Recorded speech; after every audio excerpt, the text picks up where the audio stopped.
operations, and still works for them, but she sort of specializes in handling special events like weddings and things of that sort, which are held at the Speedway Club. Let me tell you one of the things that I said to Humpy Wheeler one night a number of years ago when Jeff Gordon was sort of the king of the track back in the 90s.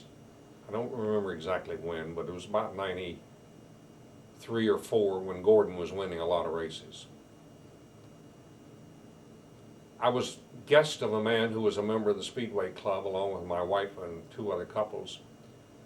And Humpy Wheeler came over to our table with Jeff Gordon and introduced him to all of us. And we had a pleasant conversation, but I had a chance to tell Humpy as a result of that, and later, that I thought that he had best take care of people like Doug Rice and Kent Bernhardt and Pat Heiss and Bill Cannell, and I forget, there was 5 at the time, I'm missing somebody. I said, you better take care of them, Humpy, because there are no more in the line. They're no more in the training line. There are no more coming down the line. In the pipeline, I think is the word I use. Take care of these people, because you're not going to find it easy to replace them.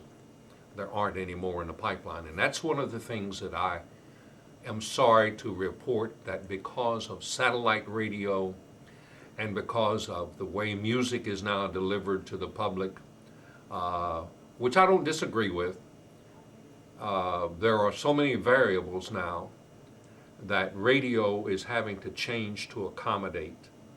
Talk radio, people think that is political talk. I have to remind people sometimes that no, there are more stations broadcasting religion and news than there are news, talk, sports.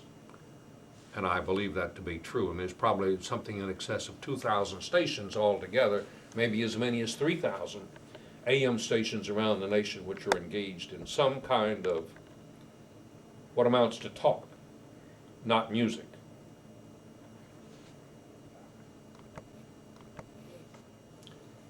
One of the things as you review the 40-some years that you're involved in something like WSTP and WRDX, you look back and you think of all the things that happened, and you wonder how things might have changed had you done something differently. I feel like that when I had a cardiac arrest in October 1994 and got the word from my cardiologist that if you hadn't been in the ER when it happened, you wouldn't be here. You were fortunate that that's where it happened. And then the next thing the man suggested is, I tell him he wrote the most expensive prescription I ever filled, because he said, if you want to stay alive, you got to reduce the stress that you've been living under, and the only way you can do that is to sell your radio stations. Well, I had time to lay in a hospital bed and think about that for a couple of days, 3 or 4, whatever. And I realized that I sort of preferred life. But I'd had a good run because I'd had a lot of good people working for me. It was an ongoing project, and I feel like maybe it could still be ongoing because of a couple of things that I became aware of. One, we were the station as far as beach music was concerned. No one else in the whole country ever programmed radio with beach music 24/7, and we did. And we did it for something approaching 7 years. As a matter of fact, the records that I have seen, the station was purchased and moved to Charlotte, and it has never achieved an audience the size of the beach music audience in the Charlotte market to this day. The station is probably considered a success because it reaches a certain demographic that the ad agencies want to reach, and it wasn't the demographic that we were reaching. And so they changed the music to whatever it's called. I'm not sure if it's the dead end or the living end or whatever end it is, it's the end. And I don't listen to it because I can't handle that stuff. But I do feel that the record still stands, that if you wanted an audience, and you wanted an audience with current buying power and not potential buying power that you get when you program the kind of music that's currently offered to reach an 18 to 24 male demographic, we had the people who could buy the houses and could buy the cars and could go to the beach and have time, had disposable income. That's not what they wanted to do with the radio station, and that's not what they are doing with it. But I still have the satisfaction that in the Charlotte market alone we had a larger audience, but we also had an audience that showed up in the ratings in the Greensboro, Winston-Salem market almost as large as the Charlotte market. And Rowan County is part of the Charlotte market, which is still the base that you have to reach to be successful.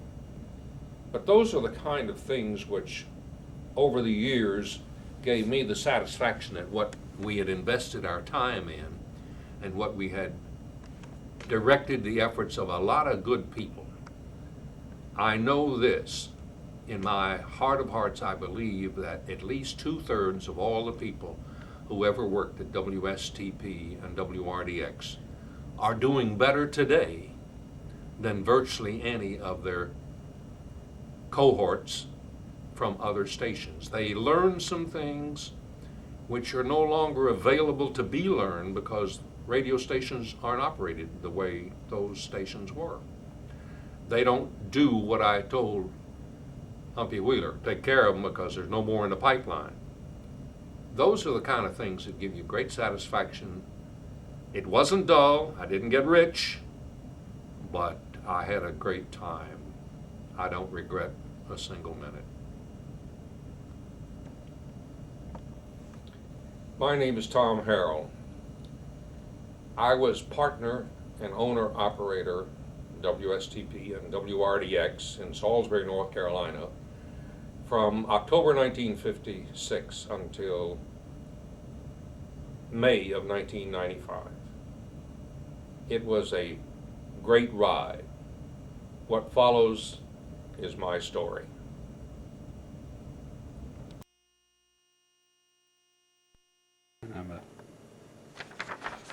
All right, where were you on the night of the 12th? The 12th of... I'm just kidding. What's happened to the Liddy Dole we used to know?